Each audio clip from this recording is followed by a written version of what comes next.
Guess what? Sim racing is actually better than the real thing. If you don't believe me, keep watching. In a short spell, somewhere between Miley Cyrus getting suggestive with a foam finger in the first half of the decade and Lando Norris doing Twitch streams in the latter half, sim racing has blown up. It's not just a bedroom hobby for the super passionate but not very visible minority anymore, but a serious endeavour with big names, big prizes and tons of crossover with real racing. And right now, at the exact second you're watching this video, this is the best time to get into it. Events in the first half of 2020 have put real trackside events on pause and instead taken the competition into the virtual circuit, where a potentially infinite audience can watch in comfort and safety. And while we've been watching stars like Lando and Max Verstappen show off their sim racing chops, we're all seeing that in many ways, sim racing is actually better than the real thing. Let's explain. Firstly, you don't need to be a millionaire to get started.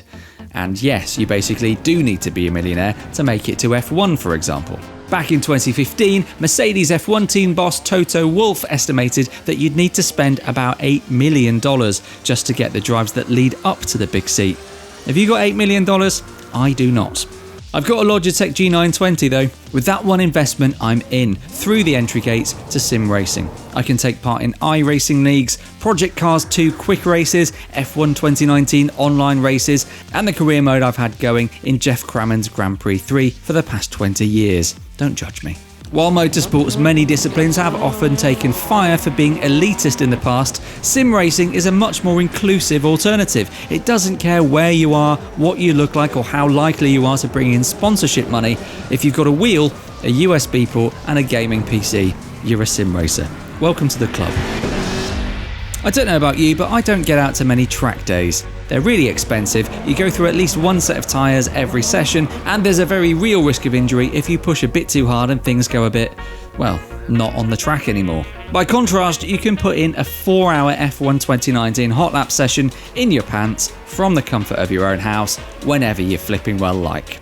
Try to tell me that's not better than driving to Knockhill in a Ginetta that does about 4 miles to the gallon and seats you approximately the width of a fly's wing off the tarmac.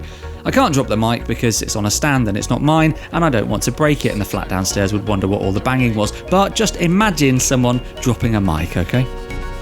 If it costs $8 million to make it to F1, imagine how much it would cost to make it to F1, Rallycross, Drift, IndyCar, and the elite world of Fiat Abarth 500 racing. Chalk another one up for sim racing then, because the G920 doesn't care what virtual services you inflict on it or what vehicle you want to hit them in. That might seem like a minor point, but if you've already loaded up, say, Dirt Rally 2 and Assetto Corsa Competizione, you'll know what totally different disciplines they are. There's some crossover, yeah, when it comes to feeling where the weight of the car is in a corner through the force feedback and modulating the throttle to keep the traction on the corner exits, but basically they're different sports. One's about threading a car through spaces when you're past the point of loss of traction, making tiny adjustments on the wheel every tenth of a second, listening out for the next pace note and spending 10 minutes changing between second and third gear. The other is the polar opposite, totally about maintaining traction at all costs, looking after tyre and brake temps, watching the lines of other drivers and looking for gaps to make a move through. And sim racing lets you do them both in the same evening. Your move, real motorsport. This is one that doesn't become obvious until it's already happened. If you get into sim racing, eventually you'll know how to set up a car as well as drive it.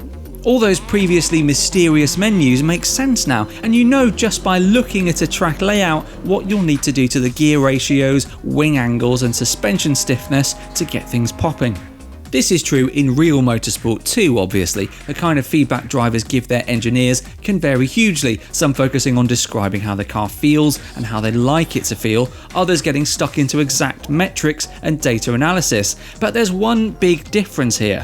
When you make an adjustment in sim racing, it's instant. When you want to go back out onto the track and feel the difference, that's instant too. And when you realise after a couple of corners that you've made it worse, you can go back to the garage instantly and make a few more instant changes. Having that kind of speed to your setup changes is always going to make you more experimental. It's just better, isn't it? Yes it is. Competitions like the Logitech G Challenge, partnering with McLaren for 2020, are where the best racers in the world demonstrate their talents. And I mean racers in the broadest sense, not gamers who play racing games, but racers with top-level skills that transfer onto the real track. You only need to check out 2018 G Challenge winner Igor Fraga's performances to see that. He's a 4-time race winner at Formula Regional European Series, and incredibly, he's also the reigning Toyota Racing Series champion. Nice one, Igor.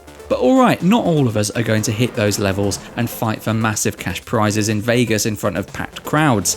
That's fine. We can just track down the lap times set by Lando Norris, Max Verstappen, George Russell and Nicholas Latifi in games like F1 2019 and beat them at our own leisure. Or get within 5 seconds of them. Honestly, that's still an accomplishment, as anybody who's downloaded the Ghosts of the Pro Drivers will attest. We hear this all the time about sim racing esports, don't we? It's blurring the line between gaming and reality. But what does that mean? Well, it means a healthy number of racers who first made a name for themselves in sim racing competitions have gone on to compete in real car racing series and proven themselves more than up to speed. Plus, look how much time the new generation of F1 stars spends in the sim seat.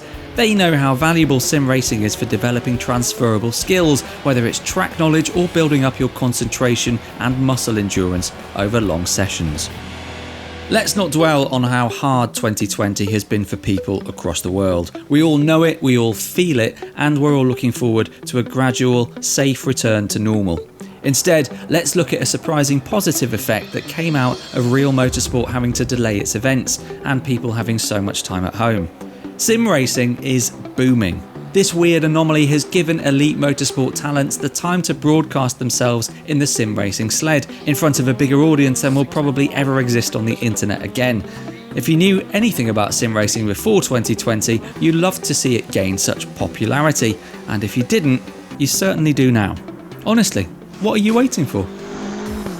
There'll always be space for both the loud, dirty, physical form of motorsport and its simulation cousin, but those are our thoughts on a few advantages the latter has. But what do you think? Tell us why you love your sled time down in the comments. And don't forget you can sign up for the Logitech G Challenge by hitting the link in the description, giving yourself the chance to win Logitech G gear and a once-in-a-lifetime McLaren F1 experience. And if you haven't subscribed yet to Logitech G, make sure you do it now and hit that notification bell so you always know when we post something fresh. Leave us a thumbs up if you enjoyed what you saw, it really helps us out. Catch you next time.